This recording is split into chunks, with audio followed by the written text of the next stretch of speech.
Welcome back, folks. We are back with episode 7 of our Hardmode Plus Snowrunner playthrough.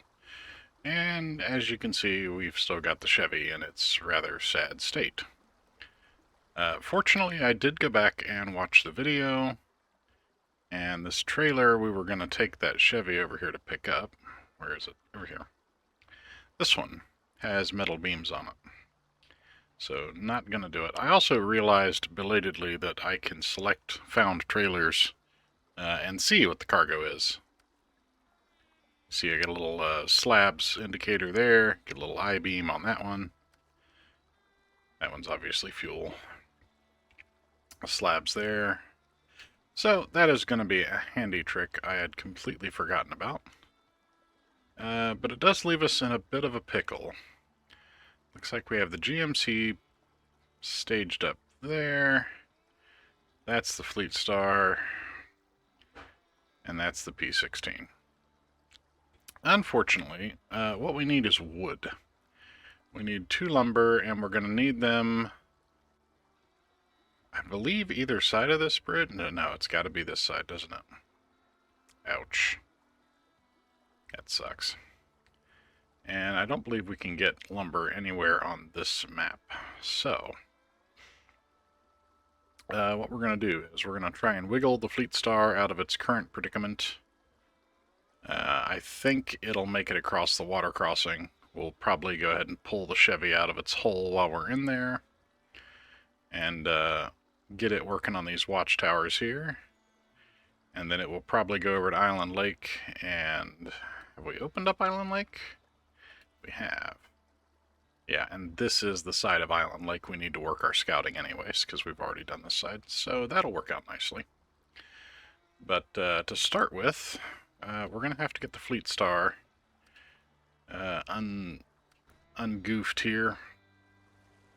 And backing these trailers up is never fun, but I think we can back it up far enough. It's already kind of pointed the way I want it to go, and we can skirt off to the side there. And of course we have fuel at the top of the hill here at the gas station, so we can refuel before we start on our way back. I think... Yep, see, that's what I was afraid of. Let's not do that. Or that. Let's definitely not do that. There you go. Good lad. That is going to have to be good enough. Hopefully it'll stay there. And it appears it will. Yep, okay.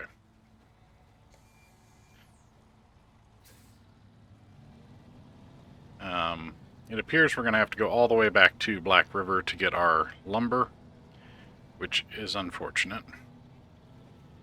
I'm debating on whether I want to try and pull the White Western out with the Fleet Star here, and I don't think I do. Do I want to try? Yeah, let's take these off, because I want them here. I think I'll need them here, and I might as well just have them sitting here to pick up later. I know that's going to make traction on the way back out a little more difficult, but we've got the P16. Honestly, I can't think of a specific reason to keep it here right now. At some point we will be hauling oversized containers from over here, and we probably will use it for that or the white. I haven't quite decided yet. But the point is, it's kind of free to move about, so if we need it to drag us across the water crossing, we should be okay there. Well, it is amazing, the traction loss. Oh, I guess we're also getting into quite deep mud here. How's our funding? Non-existent. Oh, man. Really doing pretty poorly here, aren't we? I cannot wait until we get things a little more squared up, and we've got a few more vehicles. It certainly makes things easier having more vehicles. In fact, I would recommend, if you were kind of playing along, you would maybe not go the route I did, necessarily. Because you can pull out the White Western, you can certainly drag a maintenance trailer and stuff down there with some metal beams on the back of the Fleet Star, even with, you know, crap highway tires or all-terrain tires, I'm sure you can unlock by the time you get to that point anyways. But just having a second truck that's good at hauling is of an immense value, to be perfectly honest. And I'm deeply regretting not doing that. Now, did we pull out the Kodiak yet? I don't recall if we did. If we did, that would be of great help. We did not. It's still stuck there. This is possible. I pulled this out in my single player, just plain old hard mode that I'm doing like a 100% run for my own satisfaction. I did pull that out with highway tires and a load of metal beams. It was one of the first things I did. I was going around just kind of speed unlocking trucks. And it is possible. It is easier, obviously, with the P16, which is probably how we're going to do it. But just know that you can leave Black River with 4, 1 Scout, let's see, Scout Truck, GMC, Fleet Star, Kodiak, Scout 800. So yeah, you can leave Black River with a total of 5 working vehicles. And honestly, I recommend you probably do that if you can. Because now I'm in a situation where we're going to have to drive quite some distance, wasting an awful lot of fuel just to get these beams where they need to go. I am a tiny bit aggravated that there's not a wood source closer, or that there's not wood on this map specifically to complete this mission. If it has to be done from this side, I would have very much appreciated if they'd left a trailer sitting about with more lumber on it, other than just the lumber we needed for that bridge. But, you know, beggars can't be choosers.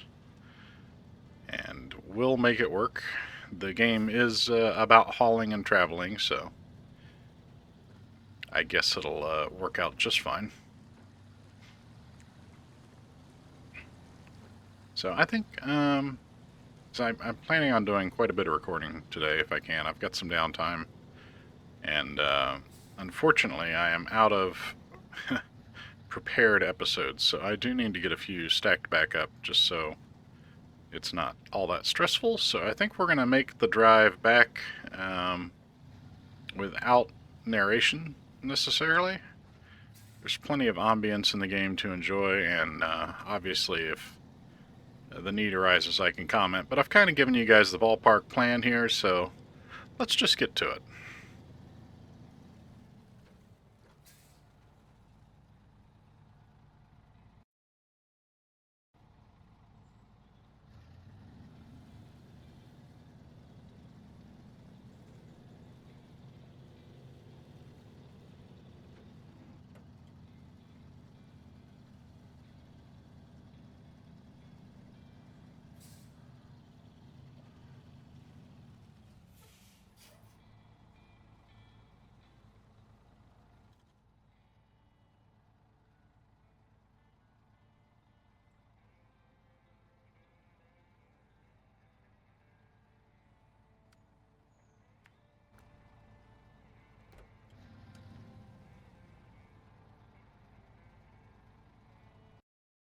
Of course, plans can change.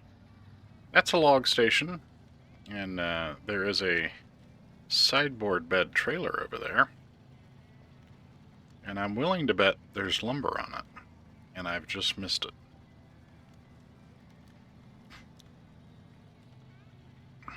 So I think it's worth the detour over here to examine the possibility, because if it does have 2 lumber on it, we're in like Flynn. Unfortunately, it looks like it might probably be empty.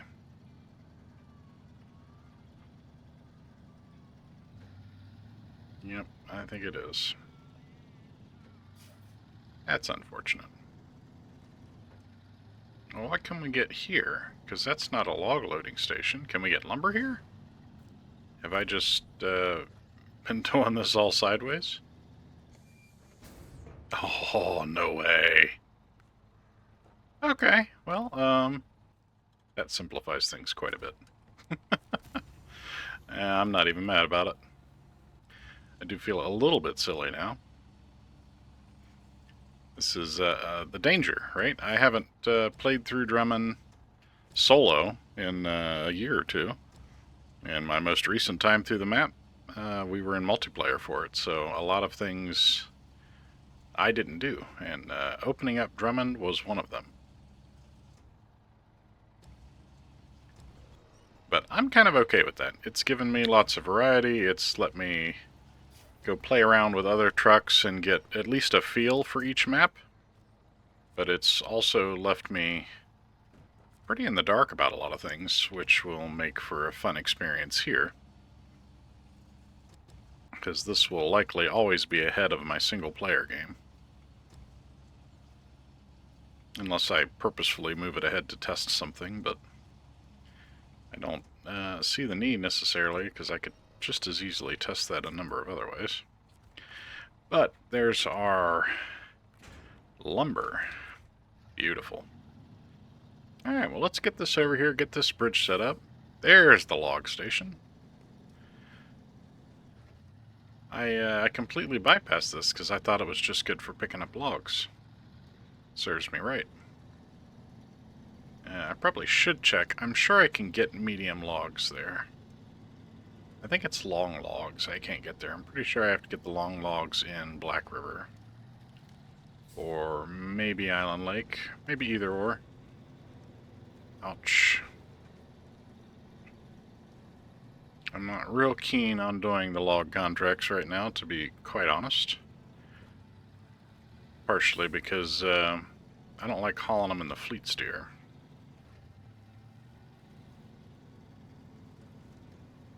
But we may not have a lot of choice there.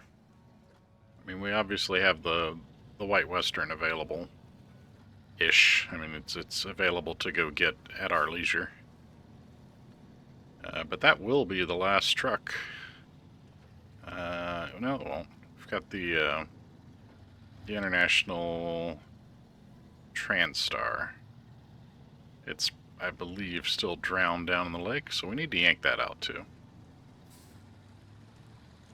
Honestly, once we get this bridge open, that may be the remainder of our day here. It would certainly behoove us to have those trucks available. More things with wheels and engines are never a bad thing in Snowrunner, at least not until it's time to clean up a map and move on to the next region. At that point, you may have some regrets, especially if you've left stuff particularly scattered about the map. But we'll cross that bridge when we get there. We ain't there yet. Fortunately, we can leave the Fleet Star right here where it is. I think we'll probably actually take the P16 back the hard way. So we can yank the Chevy out of its watery grave there. We'll want it for scout duty. Specifically, I want to go down and finish scouting Island Lakes, because I happen to know that the locking differential upgrade for the white is down there. And I do want it. Not so fussed about the raised, and I should already have all-wheel drive because it's the same module that the Fleet Star takes. We'll just have to purchase it. But I am going to want the locking diff as well. And honestly, I'll use it as much as possible and leave the Fleet Steer sit as much as possible, because I am much less likely to flip over the white. It's far more stable, in my opinion. Obviously, your mileage may vary. It all depends on how you drive. This is unfortunate. We're so close, yet so far. I do wish Quick Winch was a little better at grabbing onto what I wanted. To be fair, it does sort of go for whatever is center of your screen, and I was not at all centered where I wanted it to go, so that was at least partially my fault.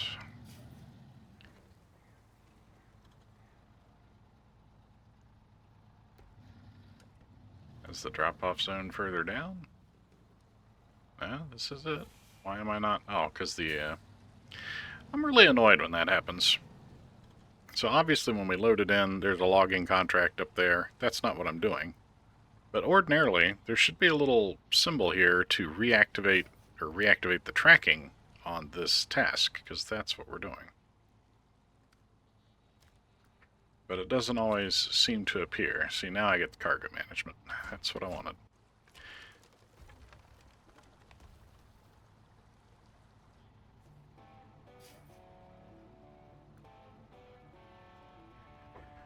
Well, it is lovely to have some funds in the bank again. Now let's see, what's easier here? Need to remember to keep this map to the north. If we go this way, we can also pull that Jeep out. I'm okay leaving it there for now. We don't really need it. The Chevy 1500 is going to be our primary scout. And honestly, I think we can get to it just as easy going across the bridge. Is there room to get it through there? Sure is. Alright. So we will throw the Fleet Star up here in a corner for a minute. Let's go drag out the White Western Star and the Transtar, the International Transtar, and be on our merry way. Let's go ahead and fuel her up before we go anywhere. Not super low, but she does burn a bit of fuel. I actually really like this truck for having, or for hauling the special mission trailers, and once they get the trailer fixed for long logs, it honestly doesn't do bad at all on fuel for what it does. It's quite a good truck for that kind of thing. Unfortunately, right now, it's a wee bit bugged with the long logs trailer, so I can tell you what our kind of long-term goal is to get everything done on these 4 maps, except the log contracts. And hopefully by that time, the patch that includes the fix for this trailer, which is, I believe, Season 18, will be live, and hopefully we can log to our heart's content carrying the long logs. I guess we could do everything but the long logs. They're really, they're perfectly doable with the White Western. I just don't like to. Honestly, I prefer to do my long logs at the P16, or P12 if one's handy. And I like to do my mediums with the Cat 745C. Something about the way the onboard log carrier for that truck functions leaves them not quite so high in the air. Seems like doing medium logs in, you know, something like the White or the Royal, things like that, they're really tall. And as I have a predisposition for flipping trucks anyways, taller trucks do not help my endeavors whatsoever.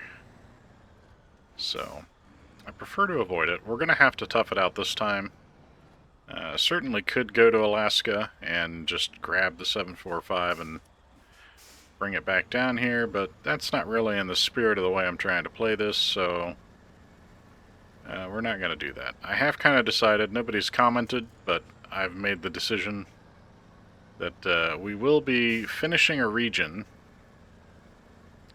before moving on, and we won't be skipping around to get trucks. I'm okay working around a region to get trucks.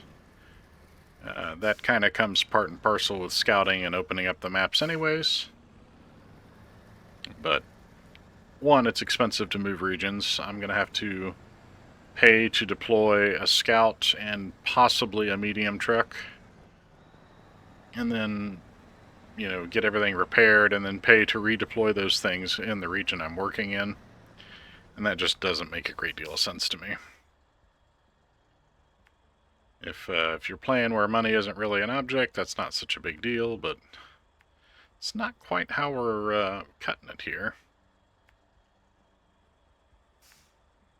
For example, if I wanted to go get the Royal, I would likely want to take it at least a medium truck. And we're playing regular deployment, I think, so I think it's $3,500 to redeploy a stored truck from Michigan to Alaska. And then I'd have to hunt down a service trailer and run it up there to the top corner where the Royal is, get it repaired enough that I can drag it out, and then go store both of them and potentially redeploy both of them. So all said and done, not accounting for fuel, that's already more than 10 grand just to skip ahead and get a truck. When I'm way better off, I think, just waiting until I'm working the region. That way I can, go scout things out, have the trailer found, and, just kind of do it all a little smoother and cheaper. And as you can see, we've almost made it across this map, and we've already burned 8 gallons of fuel. Guess I could be running in high gear. That would help that to a degree, especially since we're running bobtail. It's not very quick in high gear, but you do get the torque bonus, and it does avoid all that unnecessary shifting that does slow you down a fair bit. Depending on what you're doing, you may notice that more in certain circumstances. I notice it a lot when I'm just traveling from place to place. When I have a load on, I'm not so bothered about taking it a little slower. But if I'm trying to travel, that abrupt stop and shift when I forget to pump the clutch there and make it drop a couple of gears and continue, like right here, it'll probably... oh, maybe not. But if I'm, recording and I'm yapping and also traveling, high gear's probably the way I should do it. I'm trying to think. We will have burned, I'm going to say, 12 gallons by the time we get to the gateway. So I think we'll have enough fuel to go down and get the Transtar. And then we can, well, I guess worst comes to worst, we can get back up to the main road and send the GMC back as a fuel truck. I suppose I could be flat towing that behind us on the way over here. Didn't think that far ahead. That's alright though.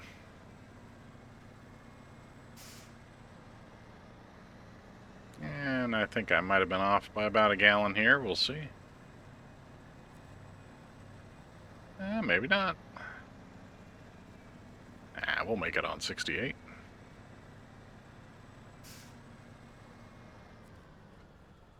Beautiful.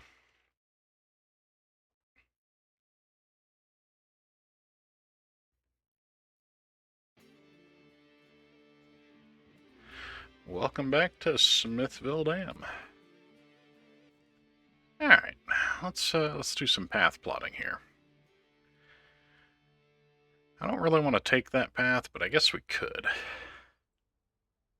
Typically, to go down here and get these trucks, I go through the quarry and take this road down, but I suppose that one's also serviceable. But the shortcut, which I fully intend to take down, takes us that way. So let's do that. Let's just go my normal way, because it'll cut out all this driving, and we are trying to save fuel here. Of course, it'll also mean doubling back. So the truck we need is like right about here. I realize you can't see it, but it's there, trust me.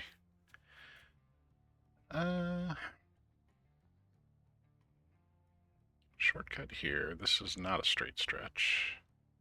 Honestly, it's probably 6 of one, half a dozen of the other. Because if we take the shortcut, then we have to come up, come back down.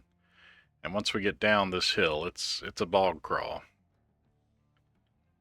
I just can't remember where this road joins up over here. It might be clear out in here somewhere, and if it is, it's kind of more trouble than it's worth. So let's stick with plan A. Let's take the shortcut. So I'll stick a marker there, that way I don't forget. Roll 'em, Dano. Fortunately, this thing is okay on gas bobtail. Once you get up in top gears, you can see I've dropped down to a gallon 2 a minute.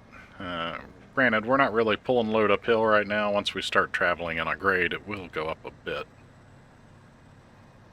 But as long as we keep a good steady pace here and don't run into any issues where we're downshifting a bunch, I think we'll be okay on the fuel burn. Yeah, see, now we're gonna... Yeah, there we go. Getting up closer to 2 there. Knew that was coming. Just the nature of the beast. She is a big old truck. But a workhorse. Absolutely invaluable early game, in my opinion. I am giving brief thought, and I know this is a little crazy, but I'm thinking about doing a North American trucks only challenge. And for anybody who is not a new player and has played on the Russian maps, you'll agree that that is a challenge in more ways than one. The Russian trucks are generally, in Snowrunner, they're going to be better than the North American trucks, especially in, you know, the really challenging terrain. They seem to flex better, roll less, and crawl through the mud way better. But as I live in North America, I think it would kind of be a fun challenge to only use North American trucks. Unfortunately, a lot of people that do a challenge like that have the benefit of money, because when you find things like the Taiga or the Step and, you know, those things, you can sell them and get some funding to support importing, buying, and repairing North American trucks outside of their home region. We're not going to have that luxury, so I'm still debating on that one. If you have a particular opinion one way or the other, throw it down in the comment section. I would love to know your thoughts. In fact, I might make that a poll. Haven't decided yet. We'll see. If, well, by the time you see this, if I was going to do a poll, I will have put it up. I'm certain I'll have made that decision by then. But we'll see how things go. I believe this will be airing on a Monday. Oh, is this a Star Wars Day video? I think it is. What's today? Today is Friday. Friday the 1st. It is. So this should air May the 4th. Be with you. Couldn't help it. But I'm sure by then I'll have reached a decision on whether I'm going to poll that or not. Leaning towards yes. Because as much fun as I'm having making all these decisions, I would love for you guys to be a part of it. I certainly have enough other game saves that I'm getting plenty of opportunity to do things the way I want to.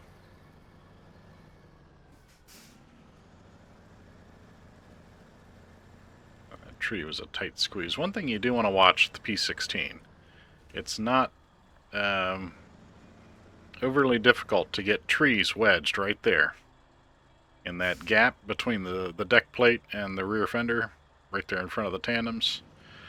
It's much easier to do on articulated trucks like the 745 Cat. It's an absolute pain. You get on a little bit too much of a hill and you slide down, and next thing you know, you've got a tree wedged in that articulate pinch point. And that is awful to get out of. I think nearly every time I've done that, I've had to come get the P16 out, or the you know, the big Zix 605 or something really beefy, beefier than it needs to be, just to pull that truck sideways and get it out of its predicament. But worth being aware of. If you're kind of operating in tight quarters, make sure you're giving yourself plenty of room, that you don't wind up with a tree wedged in that space there in the model. It's unpleasant, to say the best. we are still only 20 gallons of fuel down, so I think we're going to be just fine to pull both of these trucks out. And then I think we'll just park this guy at the warehouse over here by the dam until we have another major need for him. Oh no, we can go get the Kodiak. Let's just do a day of truck rescuing, I think. Makes the most sense to me. Then we'll have quite a bit more options. Normally, I take this Transtar we're going after, and it becomes a fuel tanker. And ultimately, that's probably still what it's going to end up being. However, there is a fair bit of road it can traverse here in Michigan. And I'm seriously considering giving it some life this time through as a highway fifth wheel hauler. I know a lot of people like to do that with the GMC, and I would certainly argue the GMC is the more capable truck between those two. Even this early on, when all you have is locking differential, because you don't even get that with the Transtar. But it's actually got a pretty good motor in it. It's got a pretty good amount of pulling power, and I think it would be kind of fun maybe to use it running up and down the mountain over here with, you know, like a sideboard semi-trailer.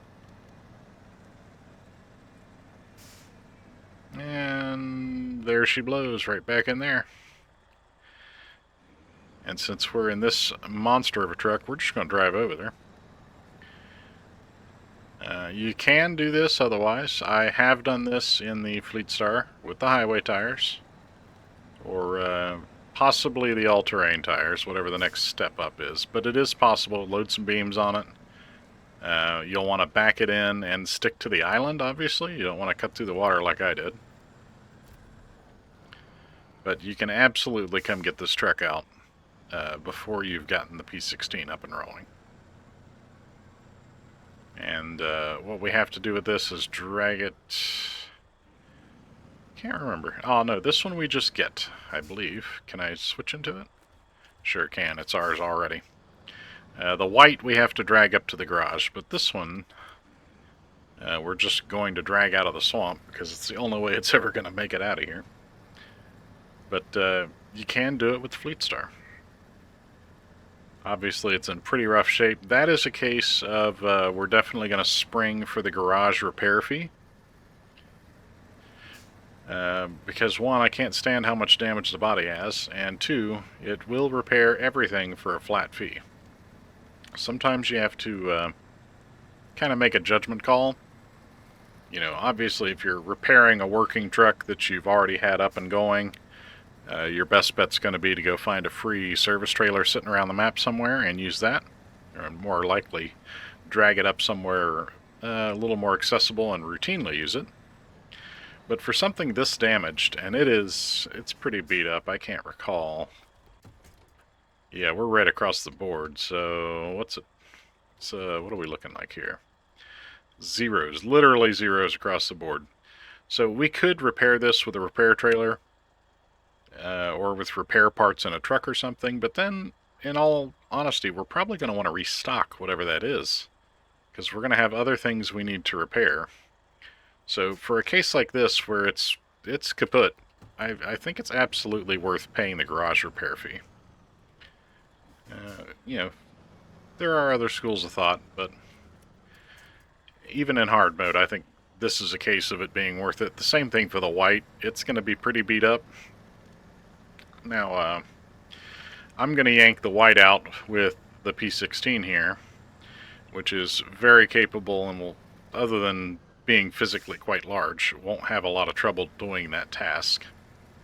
But if you're going to go get the white earlier than that, before you have this truck available, you're probably going to want to drag a service trailer down there or load up your Scout with spare tires and repair parts, because it is silly to not grab that while I'm right next to it, is what it is. It's pretty difficult to drag out. It does have all flats, and it's in a similar shape where it's just in a sad state, and you'll have a much easier time dragging that truck out of there with the Fleet Star or the GMC if you're absolutely insane, after you've at least repaired the tires and the suspension. Obviously, with something like the P16, you've got the brute force. It's not going to matter too much. And personally, I kind of like doing it with the truck beat up, because that means, if I get carried away and roll it, or drag it into a telephone pole or something, I'm not doing more damage I'll have to then pay to repair, because there's nowhere to go from zero. But, like I said, if you're going to drag it out with something like the Fleet Star, it's probably worth doing tires and suspension at least. It will make your job much easier. And we are approaching the half a tank mark, so we may need to get fuel. I know I keep stopping and that's not helping me. That's a flatboard semi. See, I thought I had a fuel trailer sitting through here, but that is not the case. Did I not bring it with me? Now I'm curious, where is that trailer? Because it's the trailer that's found over here. Ah, there she sits. I haven't moved it yet. That was my bad. So I guess if we need fuel, we're probably going to have to bring the GMC up, but it's not terrible.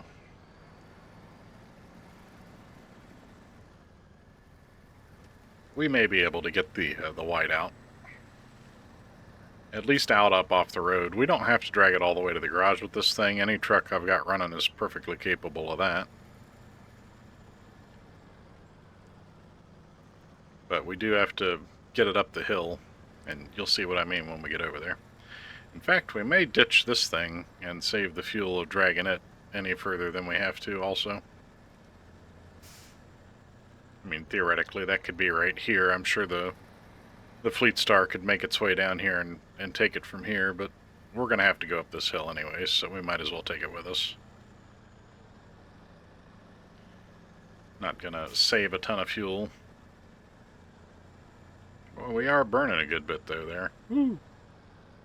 This is quite a grade. I can't be mad about this. I just love the look of this truck. I do think the top shield's a little goofy. I mean, it's not if you're logging. It makes a great deal of sense then. Cab protectors are well recommended for such a task. But most of the time I'm using it to haul special mission trailers, or just oversized trailers I need drug from one place to another through mud. And in those cases, it seems a little odd. But I'm down here in the States where we don't see a lot of log trucks. At least not where I live presently. My hometown does. Honestly, it's about the only kind of job you can get in my hometown. Otherwise, you're driving quite some distance or working at a gas station. But logging is pretty prolific. And one of the, I wouldn't even say one of, I would say it is the top paying job in my hometown immediate area.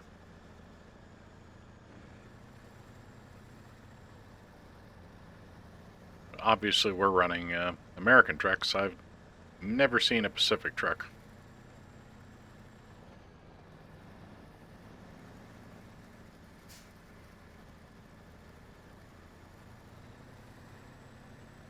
Oh, we're almost there. I am not looking forward to the deliveries in this quarry. I always seem to have troubles and woes when I go down there. Well, that's not necessarily fair. As long as I go down in a standard semi-trailer, I should be okay. The last time I really got myself into trouble, I took the twin steer down there. Getting it down there's not all that difficult. Getting it back out, that's a bit of a magic trick sometimes. Doesn't turn particularly well, and being such a long frame, rigid design, you know, it's also prone to high centering, and that's a great place to do it, is right down there in that quarry.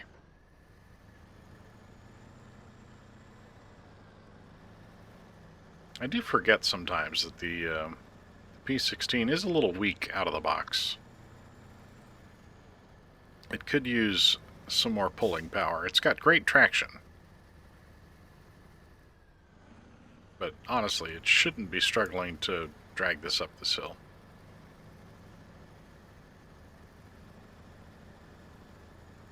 I guess we were spinning wheel a little bit there, so not all the engine's fault. And it's hard to beat these tires. They are the second best tires in the game, if I recall correctly. Alright, now the question is, can we get the white Western Star out of its hole with 32 gallons of fuel from where we sit? And I think the answer is probably yes. We will drag this up with us to the other side of the dam. So there's no reason not to.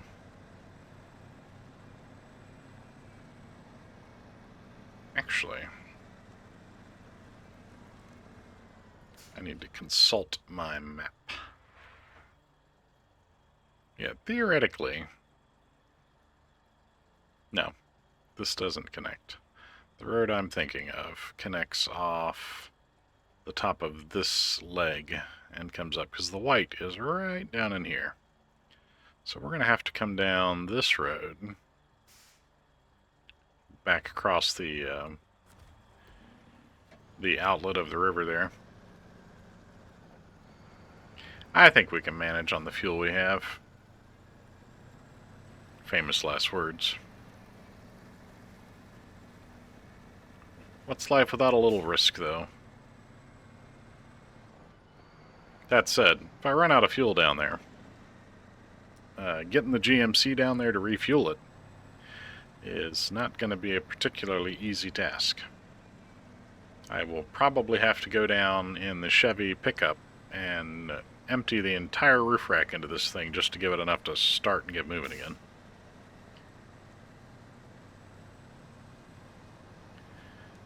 See, stuff like this is where you feel the lack of speed on this truck.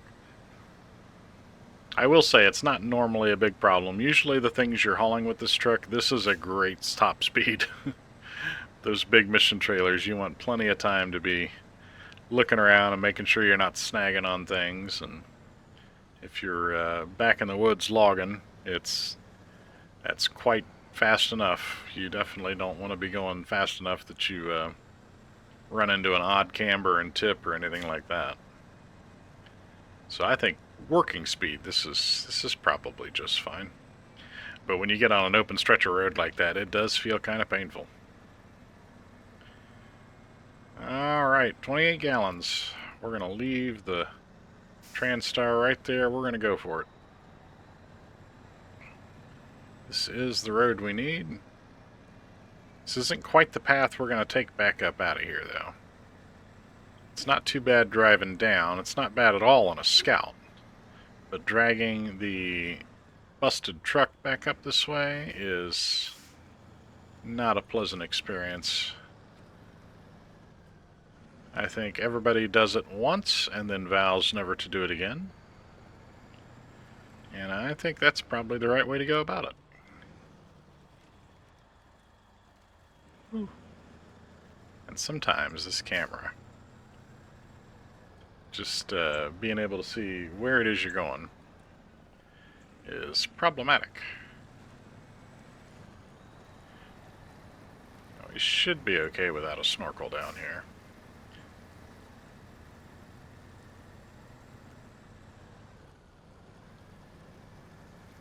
See, I missed the clutch bump there. Now, we're not towing anything. We should be able to high gear it.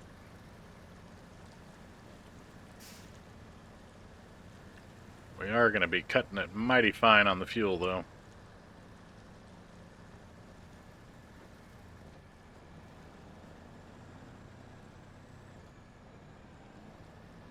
I guess if we have to come down here with like a Scout fuel trailer, that is not the end of the world. We've already acquired one additional truck.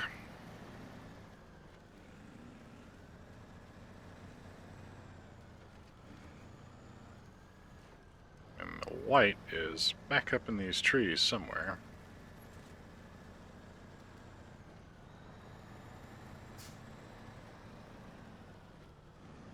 There she blows.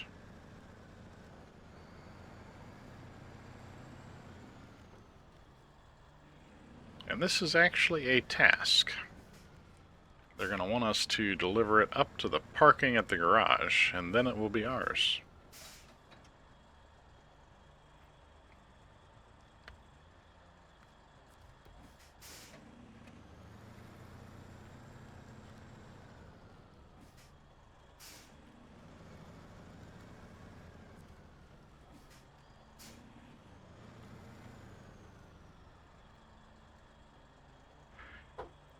And these trees make this impossible. And I'm going to go ahead and winch it up pretty tight here. The white is going to have the same problem while being towed as the P16 in regards to getting trees caught. Those tandems at the back love to catch on trees on the way up out of here. So keep your friends close and your broken trucks closer. And try to avoid any tree that can't be knocked down. This one right here, just off the right side of the road in particular, is a problem for me. I spent probably the better part of an hour down here one day, because I was down here with an inadequate truck trying to pull this thing out. And wasn't very careful about how I did it. I had a lot of lead on the winch, and the tandems on the white just got wedged up around that tree, and it was a task to get it untangled. Not something I'm eager to repeat, but we should be in the clear for a moment here. And then what we're going to do is we're going to take it back across the spillway here. Well, that's a view. Ooh, I like that. I think that's our thumbnail, folks. Wrong button. I'll get there. Oh yeah, with the sun like that, that's perfect. I love that. We'll do a little adjustment here. I almost always bump the exposure down just a touch. I find the default to be a little, see, that's a little bright. Washes things out. Let's take a look at our color grading options. I actually like that. It's nice and vibrant, but maybe not that intense. Maybe about there. Back the vignette off a little bit because it's a sunset. Oh, too much. We'll go manual. This aperture is stupidly sensitive. The difference between 0 and 1% is remarkable. So I'm going to open up that depth of field. Yeah, there we go. I want those the tree line, but not the dam and the power line. I think that looks pretty good. Then we'll leave the weather default. I always like to have my driver on. It never made sense to me to take pictures without the driver there. There we go. Beautiful. Of course, you'll have already seen that, because that'll be the thumbnail.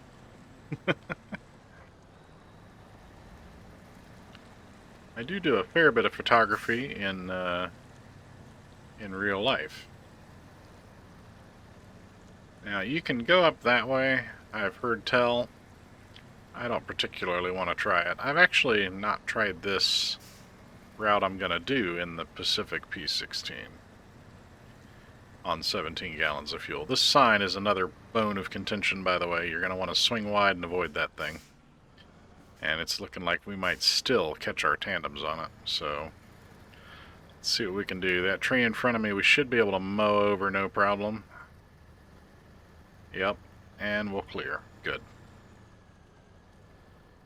I've also gotten the white stuck on that sign, though, so do mind the sign. See if we can cut this a little closer. Man, this camera is impossible sometimes. There we go. Alright. So this is a fairly easy part. It's after the turn up here that taking this path becomes kind of untenable. And we're just not going to take the turn. So if you've never had the pleasure of pulling this truck out, you're going to learn the easy way. Or easier way.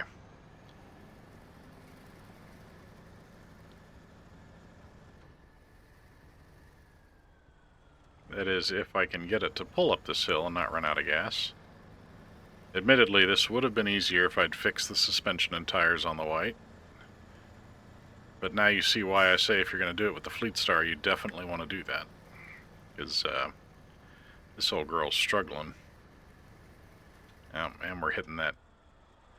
That save buffer is pretty rough for me. I really need to get a solid state drive in here. Come on, girl, get up there. We're stuck on something? No.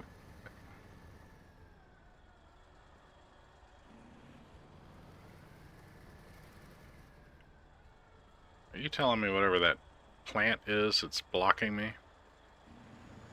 Or is it a limb on this tree?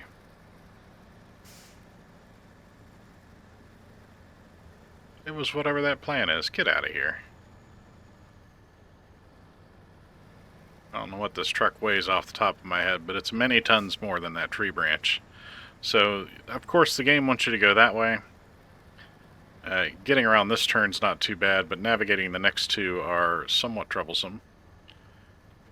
But you can... What are we stuck on now? You can go right up either that way or this way.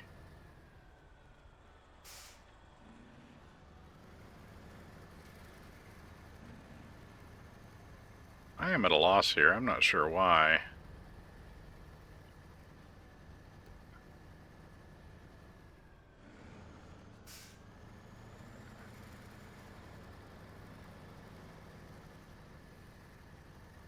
What is going on?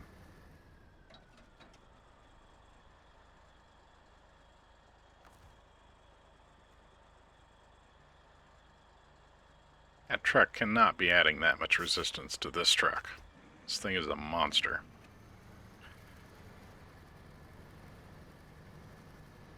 And yet it is. Oh no, the white is stuck on whatever that damn branch is. That is ridiculous.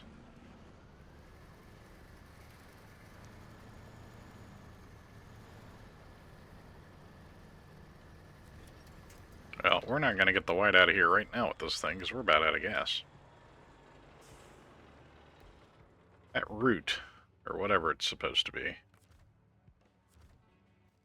clearly the bane of my existence. Oh, how to fix this? Guess we bring the GMC down, we refuel the P16. As you can see, though, what we're going to do is come sneaking right up here between these trees. You'll have to knock down a tree or two, so make sure you pick your path. And then you come right up the hill here, and right out here. You want to come on the edge of the pines, because that tree you can knock down. These deciduous trees, not so much. They're sturdier. But I think we're at least onto a game plan here. So let's grab the GMC and the fuel and see what we can do here.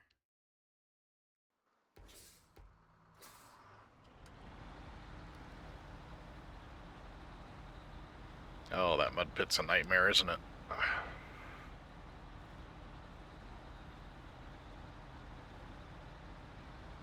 We're wishing right about now I'd gotten the diff lock for this truck already. Especially since it's available way back on Black River, I think.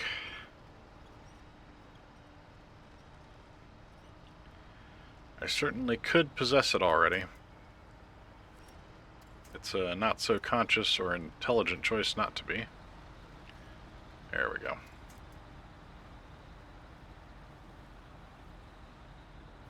Okay, that wasn't... I think that was worse going the other way, if memory serves me correctly. Getting dark. I'm scared of the dark.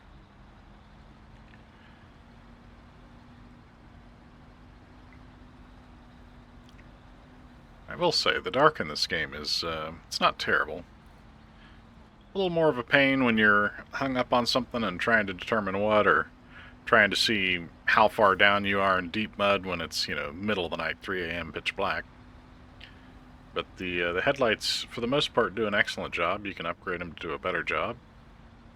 And aside from the problems they cause with YouTube compression, it's not too bad driving around in the dark.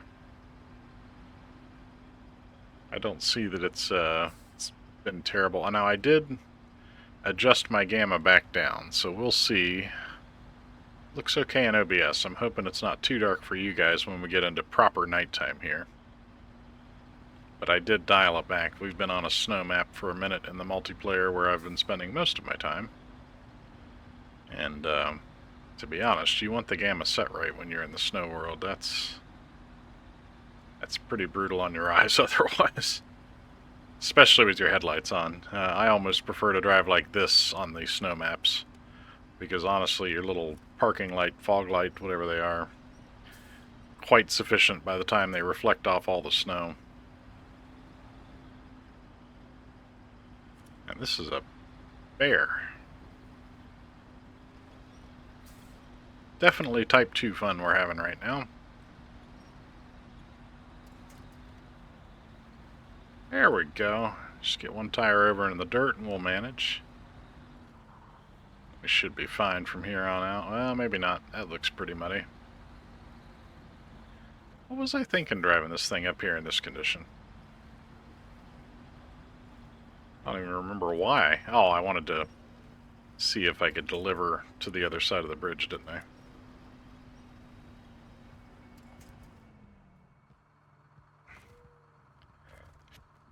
We seem to have found a situation where the quick winch will not serve us. There we go. Now we're rolling. Or can be. Low gear, let's see if that helps. Cutting back on our wheel spin. I forgot how much mud was on this particular road. I had no business bringing this truck over here.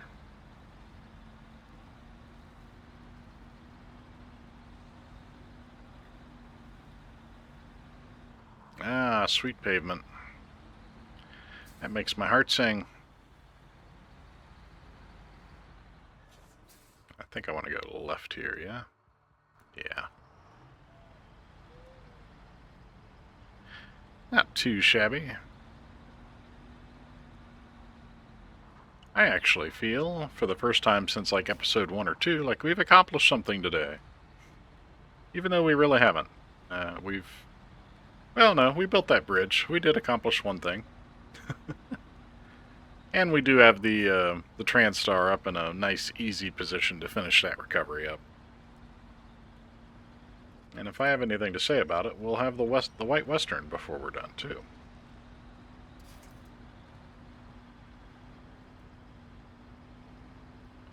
We've burned up our daylight, but the night is young. Of course, it may die of old age by the time I get this truck back onto pavement. Which begs the question, what's it going to be like taking it down to where the P16 is sitting? I might have been better off to have driven back the Chevy. Lest I end up having to bring both of them back individually. I guess we'll see if I live to regret this decision.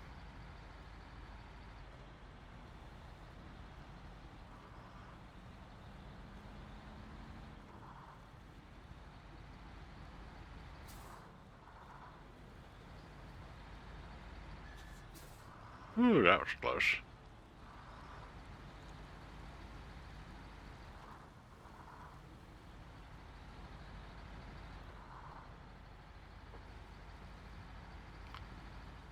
I do find some of these early game trucks, especially with the maintenance tank add-on, not the fuel tank, it seems to be pretty well balanced.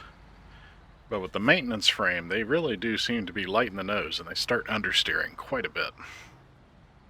The GMC handles it better than most. It seems to be very well balanced. In fact, once you've got the off-road tires on it and the all-wheel drive upgrade from the Season 1 DLC, I would almost classify that as an off-road truck. It certainly doesn't feel like a highway truck at that point. It does real well. And it can be made to do pretty well, even with just differential lock. I would argue if I had to pick one or the other for a truck to have. In fact, that's kind of the way I do pick my later game trucks. I prefer that they have switchable all-wheel drive, but always on differential lock. Because then I get the benefit of diff lock in any gear, kind of like the P16. And in those instances where I just need a little more grip, or I need the front tires to help me steer on a slick surface or crawl over something, I can pop the all-wheel drive on and not take too much of a fuel penalty long-term with it. And they're still really good at crawling through mud, pulling up hills, stuff like that. So that's the dream setup for me. Sadly, not too many trucks have the dream setup. That wasn't my turn, was it? No. Should probably throw that marker down before I forget.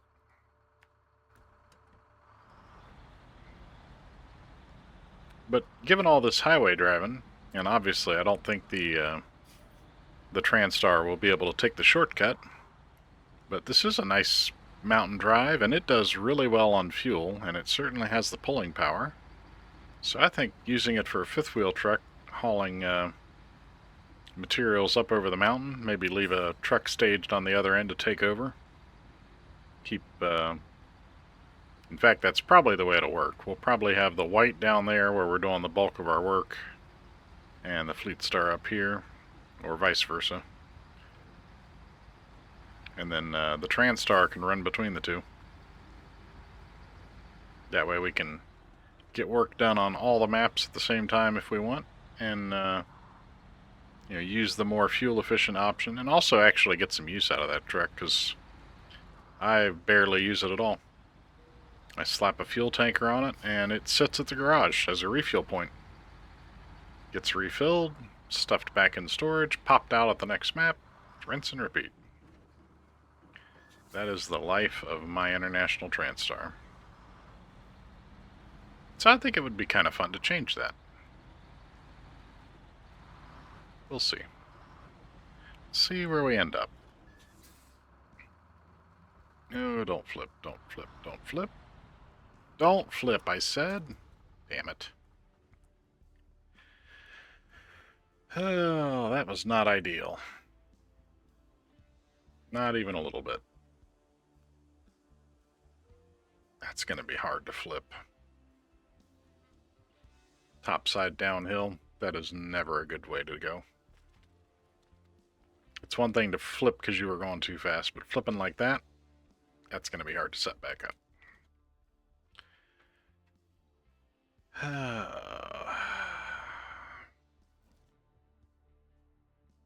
Even worse, now I have to waste time, so I guess we will not be getting the white out today. I do find that mildly upsetting. I was really hoping to go 3 for 3.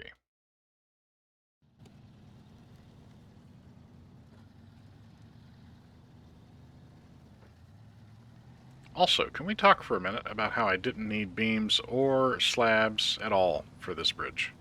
I thought for sure we did. I am now thinking it's only the bridge up to the port that is requiring that. And I feel a bit silly because I drug those materials around from pillar to post. And you can see what a difference the all-wheel drive alone makes right here. Just cruising through this stuff the GMC was absolutely getting hammered on. Now, I do have slightly better tires on the Fleet Star. I believe it is running all-terrain tires, whereas the GMC, I'm pretty sure, still has just straight highways on it. But back to my point about diff lock. You see that's moving almost as well. And we're burning almost a full gallon a minute less. I throw the, well, yeah. Okay, we're getting up, peaking at 2.4 there. whereas we're running closer to 1.4 pretty consistently. So if you can get that combination where you have switchable all-wheel drive and an always-on diff lock on a truck you like and you like the handling of, I think you'll find that is an excellent combination, just as an all-around good truck. Regardless of how you choose to haul your cargo. I know right now I'm doing a lot of flatbed and crane stuff. My preference, though, is low saddle trailer and crane. I absolutely detest pulling trailers with these trucks. And the white can't do it anyways. If you've got a flatbed or a sideboard and the crane on the white, it does not have enough clearance to bumper pull a trailer. Hey, no. Excuse me a moment. And we're back. Sorry about that. Got a neighbor who, I'm not sure what he did to his car, but he's very consistently setting off the alarm when trying to get into it, and it sets off the roommate's dog, which then sets off my dog, and it's a whole escapade until he has cleared the car alarm, which seems to be taking longer each time. But we should be good now. Generally, it's a one and done thing. And was that the shortcut? Oh, Lord, no, I'm on the wrong map. Oh, yeah. Oh, wow. I completely forgot. I already flipped the GMC. I'm in a different truck going to save it. It's amazing what a 3-minute interruption can do to your train of thought. At least my train of thought. I can't hold on to a train of thought with a roll of duct tape and a lot of prayer.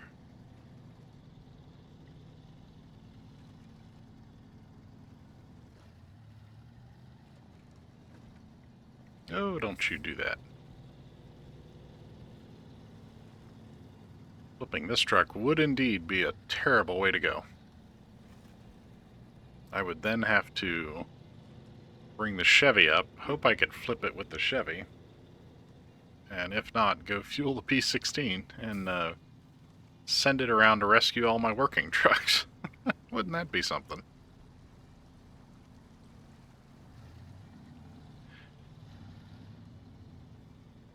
Definitely part of the gameplay, though. I do spend a lot of time rescuing trucks.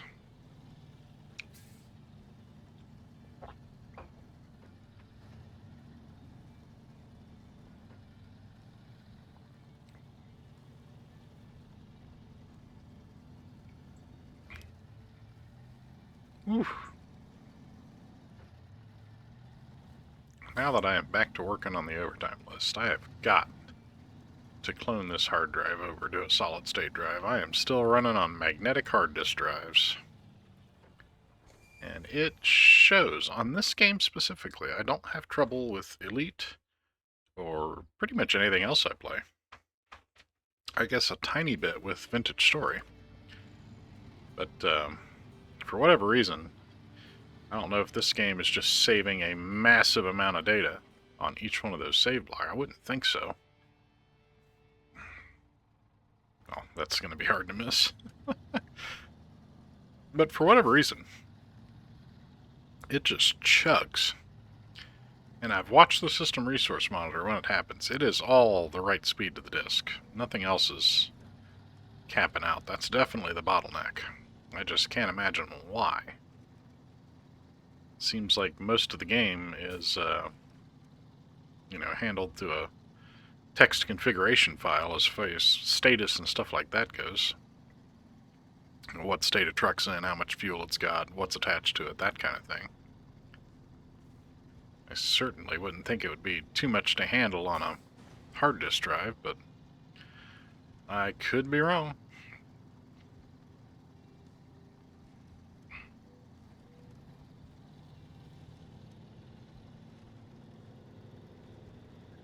This does seem to be making better time than the GMC, at least.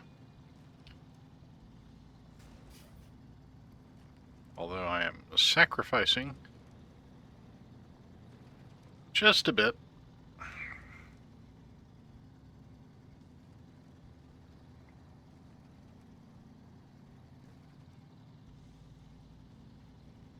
Funny thing is, I thought I was in the clear over there.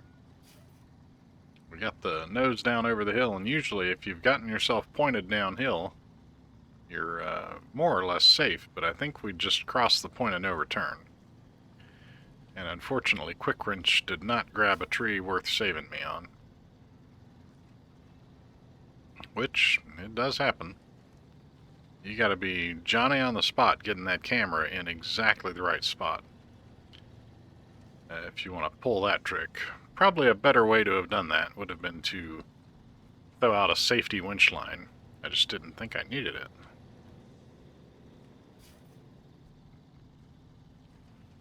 At that point, you're already attached, and all you have to do is tap Y to take the slack up out of the line, and in a perfect world, you've saved yourself. But if you didn't attach to anything, now you're at the mercy of the quick winch gods, and they never seem to be very helpful. Alright, hopefully this is easier than I think it's going to be, but I really don't have a lot of faith in that concept. Give ourselves all the traction we can find. Oh, no way. Okay, I'll take it. That was surprisingly easy. Well, good thing, because it's looking like I might need to do it again. Let's go ahead and safety winch this time. Oh, no, that's not the one I wanted. Let's do the side of the frame to that big old tree. And then, yep. See, now we're more or less pointed downhill. We're still on a camber, but not quite as bad. So we should be okay to let go of that winch and just send it. And it worked. Love it.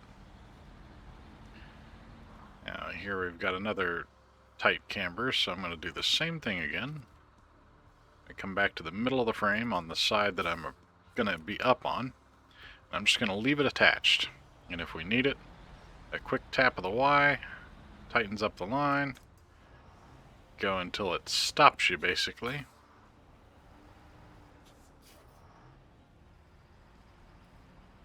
Okay, what are we stuck on here? Nothing. Now this is unfortunate because there's nowhere to safety winch to here. And we've got, in addition to a rough track, we've got these rocks that really just kind of send you bouncing all over the place like you're in a paint mixer. And as inconvenient as they are, it is an obstacle. And an obstacle that you can overcome with a little patience and a little slow driving. I will say I flip over a lot more when I am in multiplayer or recording than I ever do in single player. And that is because of the pressure to either get somewhere and help someone or just keep up with the multiplayer pack. Or, you know, in this instance here, try to keep things moving along so that it doesn't get stagnant and not interesting to watch. And in single player, I just don't have that experience, that pressure behind me, and I'm perfectly content to low gear it down a hill like that and keep her flat the whole time. It's much easier to do, but this is much more interesting to watch. Let's be real. If I didn't flip a truck, it wouldn't be an episode, would it? Thankfully, we've met our quota, so hopefully we don't do so again on our way down to the P16. I left that trailer in an incredibly inconvenient spot. It would have taken me 30 seconds to back it up and stick it on the side of the road, or back it up there into the trailer storage lot. And I know what happened there. And what happened is I said, oh, I'm just going to pop down to the other map for a minute, and then it'll be right here waiting on me when I'm done. And now I've driven past it 3 times. I've swapped from a saddle to a sideboard bed, done umpteen deliveries, and here this trailer still sits in my way.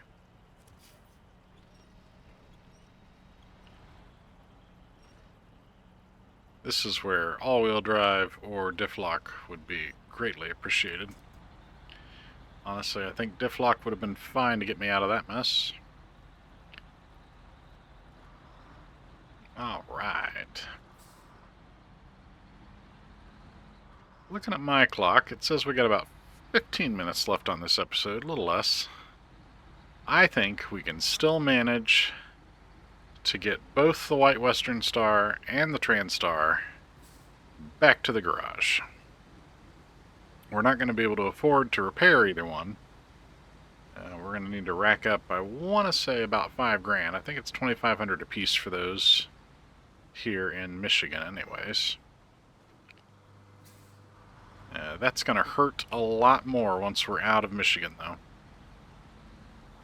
If I recall correctly, the repair factor is set to 4 outside of home region.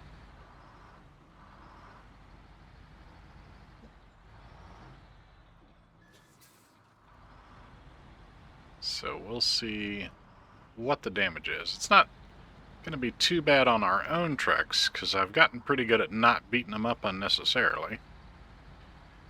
But on trucks we find that need repaired, it's really going to... that's where it's going to hit the wallet. And I am going to low gear this one, because if I roll this truck at this point, it's just silly and, quite frankly, a little negligent.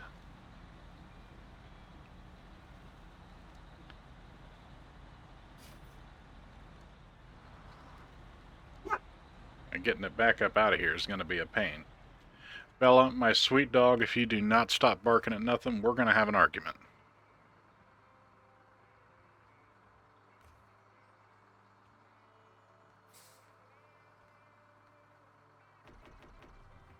Ooh, that leaves that fuel tank skinny. And I forgot how good this blue, two-tone blue paint job looks on this truck. I think it looks even better on the Kodiak, but that's just me. We'll get there. Oh, I forgot. We were going to try and drag that out too, weren't we? Yeah, we've left something to do for next time, I guess. Alright, now we are full of fuel, nowhere to go but up. Apparently we're not going up that way. I guess that is a little steeper grade that way.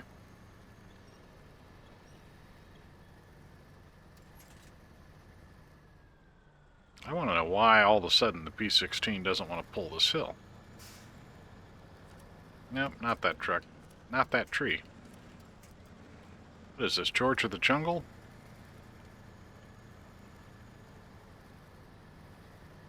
Come on.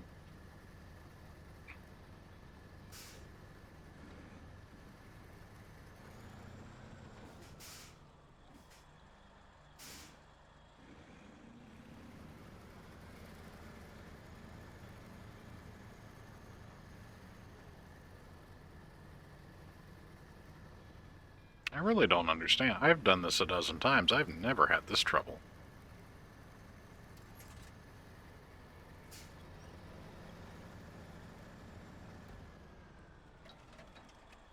Is it that bush?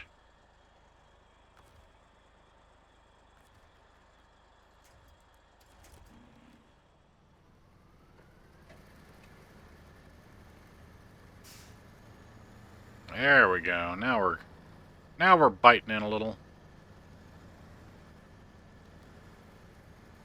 And you want to stick to the path that you can get between, or that has trees you can knock over on your way through.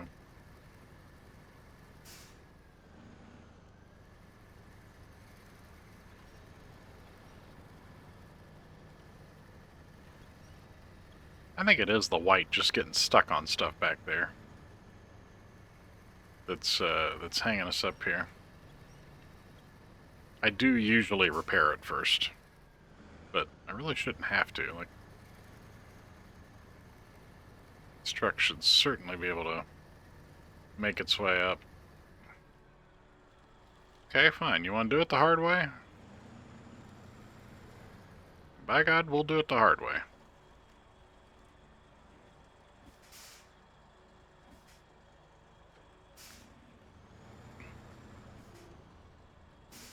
This is why I don't repair the truck first, though. I don't have to feel bad about beating it up a little bit here.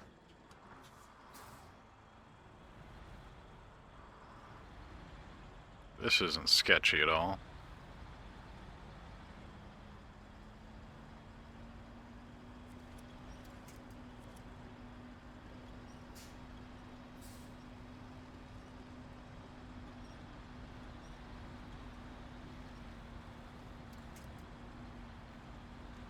Now you're telling me this thing will make it up this hill, but the P16 will not? That does not jive in my head whatsoever.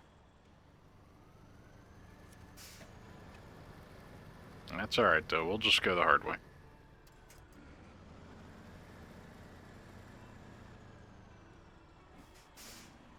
And that root, back to fighting with that root again. That one right there.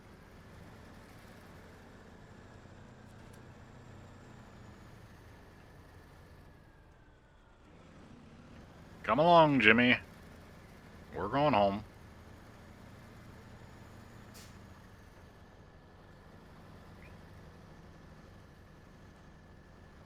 I don't like going this way. It's a bit narrow for the P16.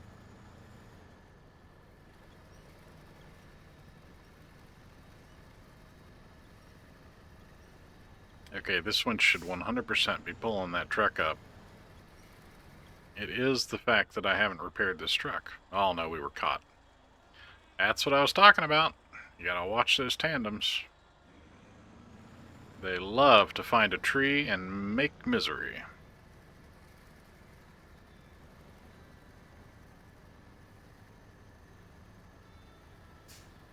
I do not understand this.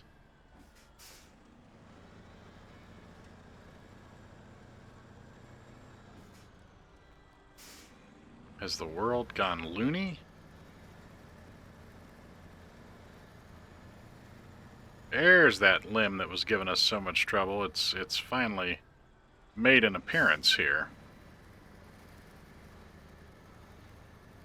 I wonder how much of this problem has solely been the white stuck on that limb. Alright, let's come on back down here. We're clearly going to have to reposition ourselves here. Probably better off trying to go to the left of that branch, but we're going to try the right again.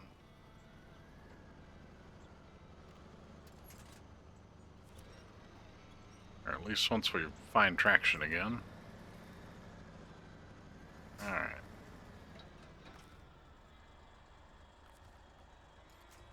Let's get a hold of the white on that side. Yank it on up here. They really made it a challenge to get this truck out. And it's never easy, just to be clear. It's not normally this hard, though. And it's totally worth it. It's a great truck, especially this early in the game. When you don't have many other options, it really is a workhorse. If it wasn't, I wouldn't be fighting for you. If this was the Transtar, I'd have left it in the lake. Am I hitting that rock? I'm trying to stay as far to the right as I can manage here. Oh no, it's that branch.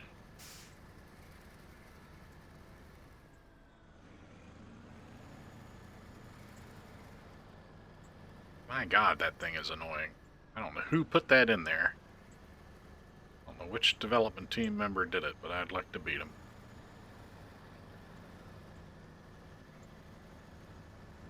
We're still going to catch the tandems. Well, I stand corrected.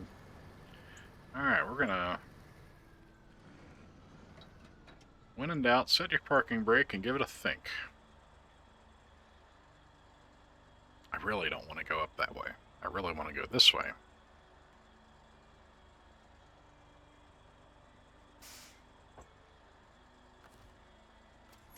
Good lord, we've already burned 20 gallons just sitting here screwing around.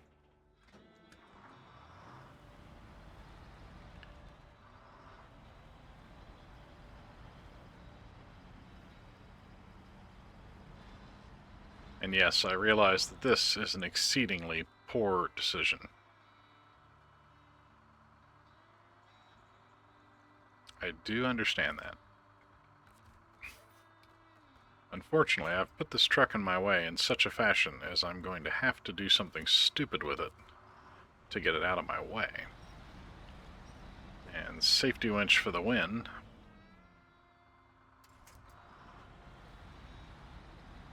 Alright, it can just sit in this hole for right now. And I should be able to come through here with the P16, squeak behind it there, and go right on up. Should be able to. Oh, we're not attached.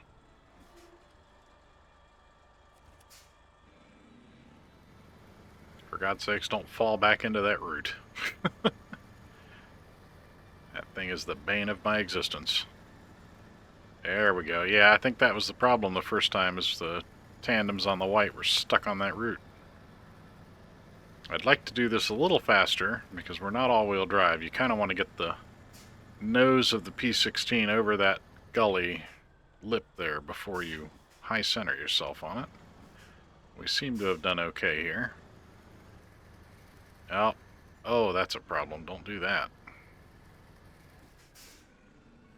Oh, we've gone and done it now. This is a heavy truck. It's hard to move sideways. But we don't have a lot of alternatives here. Just gonna gas it and hit the winch and hope it slips around that tire. Just like that. Oh, I let off too soon. Okay, now the question is, can we get the white to do the same thing?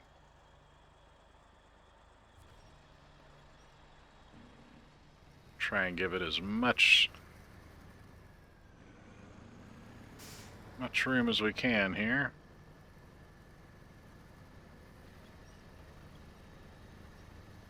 Nah, it's gonna get stuck.